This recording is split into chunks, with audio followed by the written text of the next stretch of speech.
English easy தான். இன்னைக்கு நான் உங்களுக்கு என்ன சொல்லித்தர வந்திருக்கேன்னா, டூ பத்தி. டூ எங்க யூஸ் பண்ணுவோம் அப்படிங்கிறது, எப்போ எந்தெந்த இடத்துலலாம் வரும் அப்படின்னுலாம் நான் உங்களுக்கு சொல்லித்தரேன். டூனா சாதாரணமா நீங்க என்ன அர்த்தம்னு வச்சுக்கிறீங்க? எஸ், செய்யறது. நம்ம டூனாக்கா அதை வச்சு நம்ம ஒரு ப்ராக்டிஸ் பண்ணிக்கலாமா? ஏன்னா வீடியோ முடிச்சதுக்கு அப்புறம் நீங்க ப்ராக்டிஸ் பண்ண போறது கிடையாது. வீடியோ ஆரம்பிக்கும் போதே ப்ராக்டிஸ் பண்ணிட்டா உங்களுக்கு அந்த ஃப்ளோ வந்துடும். அதுக்கப்புறம் நம்ம அடுத்த இடத்துக்கு போகும்போது உங்களுக்கு கொஞ்சம் ஈஸியா இருக்கும். ப்ராக்டிஸ் பண்றதுக்கும் உங்களுக்கு ஈஸியா இருக்கும்னு நான் நினைக்கிறேன். ஓகே, ஸோ பார்த்துக்கோங்க. ஃபர்ஸ்ட் திங், இப்போ நான் இந்த வேலையை செய்யறேன். எப்படி சொல்லுவோம்? ஐ டூ திஸ் ஒர்க். கரெக்ட். நம்ம எப்பவுமே நம்ம ஒரு ஆர்டர் வச்சிருக்கோம் இல்லையா? இதுக்கு முன்னாடி இருக்கிற வீடியோஸ்லயே நீங்க பார்த்து ப்ராக்டிஸ் பண்ணியிருந்தீங்கன்னா அது உங்களுக்கு ஈஸியா தெரிஞ்சிருக்கும். அந்த ஆர்டர்லயே நம்ம பண்ணலாம். நாங்க இந்த வேலையை செய்யறோம். எப்படி சொல்வீங்க? Yes, we do this work. நீ இந்த வேலையை செய்யற. எப்படி சொல்வீங்க? you do this work. நீங்க எல்லாரும் இந்த வேலையை செய்றீங்க. எப்படி சொல்வீங்க? Yes, you do this work. தான், எந்த சேஞ்சும் இருக்க போறது இல்ல. அடுத்தது, அவன் இந்த வேலையை செய்யறான். எப்படி சொல்வீங்க? he do this work. does தான் வரணும். he sheet வந்தா ஸ்கூல்ல படிச்சிருக்கீங்கல்ல. so he does this work. அவன் இந்த வேலையை செய்யறா. she does this work. Correct. அது இந்த வேலையை செய்யுது, லைக் மெஷின், ரோபோட் அந்த மாதிரினாக்கா it does this work. Correct. அடுத்தது, அவங்க இந்த வேலையை செய்யறாங்க. எப்படி சொல்வீங்க? they doesn't சொன்னீங்கன்னா உதப்பேன். do this work. yes, they do this work. அவ்வளவுதான். I do this work, we do this work, you do this work, you do this work, he does this work, she does this work, it does this work, and they do this work. Correct. இதை அப்படியே practice பண்ணிக்கோங்க. சும்மா இருக்கும்போது இப்ப நான் திக்கணும்னா திக்கல. ஏன் திக்கல? எனக்கு அது மீனிங் தெரிஞ்சதுனால இல்ல. நான் நிறைய டைம்ஸ் ப்ராக்டிஸ் பண்ணிருக்கிறேன், அதனால திக்கல. I want you to do that practice. Okay, so practice பண்ணாம இங்கிலீஷ் பேசணும்னு ஆசைப்படவே படாதீங்க. நான் எல்லா வீடியோஸ்லயும் சொல்றதுதான், இந்த வீடியோலயும் நான் தான் சொல்றேன். இப்போ எதுவும் பெரிய எந்த வேலையெல்லாம் பண்ண போறது இல்ல. இந்த வீடியோ பாஸ் பண்ணிட்டு ப்ராக்டிஸ் பண்ணிட்டு மறுபடியும் கண்டினியூ பண்ணிக்கோங்க. ஓகே, ஸோ இந்த டூங்கிற வார்த்தையை எப்படி ப்ராக்டிஸ் பண்ணணுங்கிறது இப்ப பார்த்தாச்சு. இது ஸ்டேட்மெண்ட்ல செய் அப்படிங்கிற அர்த்தத்துல வரும்போது ஓகே. இப்போ எனக்கு தெரியும். எப்படி சொல்வீங்க? I know. எனக்கு தெரியாது. எப்படி சொல்வீங்க? I don't know. ஏன் நீங்க ஐ நாட் நோன்னு சொல்றது இல்ல? ஐ நாட் நோனாலும் அதே தானே. ஏன்னா அந்த டூ வந்து ஒரு பீவப் செட்ல டூங்கிற வார்த்தையும் கண்டிப்பா வரும். எந்த ஒரு சென்டென்ஸும் இங்கிலீஷ்ல பீவப் இல்லாம வரவே வராது. அப்படி வரும் பொழுது இந்த மறைஞ்சிருக்கிற அந்த டூ வந்து வெளியில வந்தா மட்டும்தான் நாட் போட முடியும். என்ஓடி நாட் வந்து எப்பவுமே பீவப்ஸ் பக்கத்துல மட்டும்தான் வரும். அதனால இந்த ஐ நோங்கிறதுல வந்து பீவப் எங்க இருக்குதுன்னே தெரியாது. ஆனா அங்க பீவப் மறைஞ்சிருக்கிறது டூ. ஐ டூ நோ அப்படின்னு சொன்னீங்கன்னாலும் கரெக்ட் தான். ஐ டூ நோ தட் அப்படின்னு சொல்லி நீங்க தாராளமா சொல்லலாம். யாரும் தப்புன்னு சொல்லவே மாட்டாங்க. சோ நீங்க ஒரு ஸ்ட்ரெஸ் பண்ணி சொல்லும் போதெல்லாம் I do know that, I do come there, நானும் தான் வரேன், ஐ டூ கம், நான் சொல்றேன், I do speak, I do tell. அந்த மாதிரி நீங்க எல்லா விஷயத்துக்கும் ஸ்ட்ரெஸ் பண்ணி சொல்றப்ப நீங்க ஐ டூங்கிற வார்த்தையை போட்டு தாராளமா போடலாம். அது வந்து பொதுவா ஜென்ரலி மறைஞ்சுதான் வரும். நீங்க சாதா ஸ்டேட்மெண்ட்ஸ் எல்லாமே. அண்ட் ஒன் மோர் திங், இதை முன்னாடியே சொல்லியிருக்கணும், இது எப்பவுமே எந்த டென்ஸ்ல மட்டும்தான் வரும்? பிரசன்ட் டென்ஸ், சிம்பிள் பிரசன்ட் டென்ஸ்ல மட்டும்தான் வரும். அதனால ஞாபகத்துல வச்சுக்கோங்க. சிம்பிள் பிரசன்ட் டென்ஸ் வரும் பொழுது நீங்க பிராக்டிஸ் பண்ணுவீங்க இல்லையா? அப்பெல்லாம் வந்து இந்த டூ வச்சு பிராக்டிஸ் பண்ணிக்கோங்க. இந்த டூ வந்து மறைஞ்சிருக்கிறப்பதான் மறைஞ்சுதான் எல்லா சிம்பிள் பிரசன்ட் டென்ஸ்லயும் வரும்.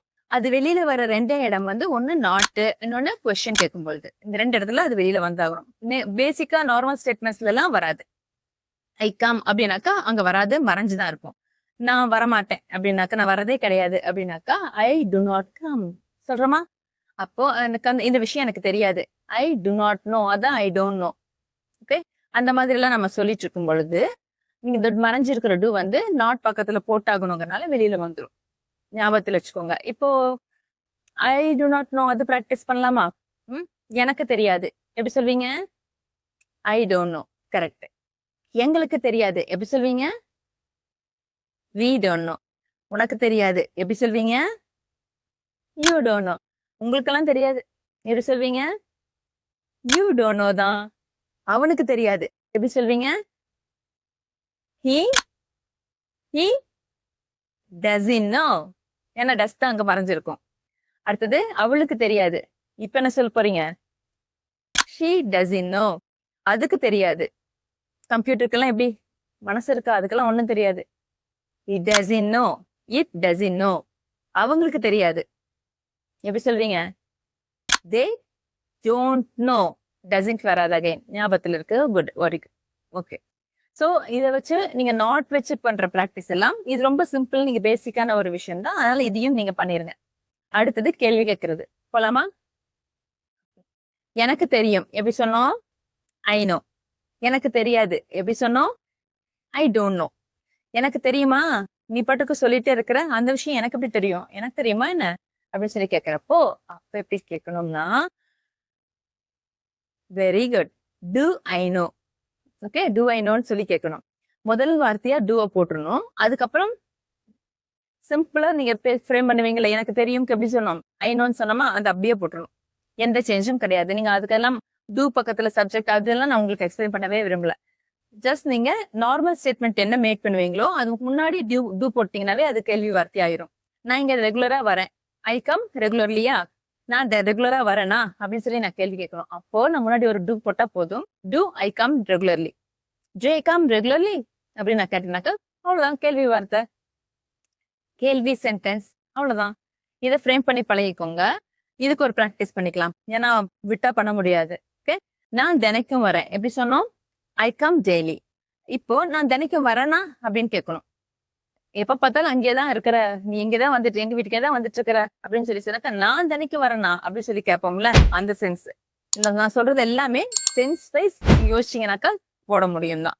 நான் இது எப்ப மேம் நான் எங்க நான் வரேனா அப்படின்னு போய் எப்ப போய் கேட்பேன் அப்படின்னு எல்லாம் கேட்காதீங்க. You will use that.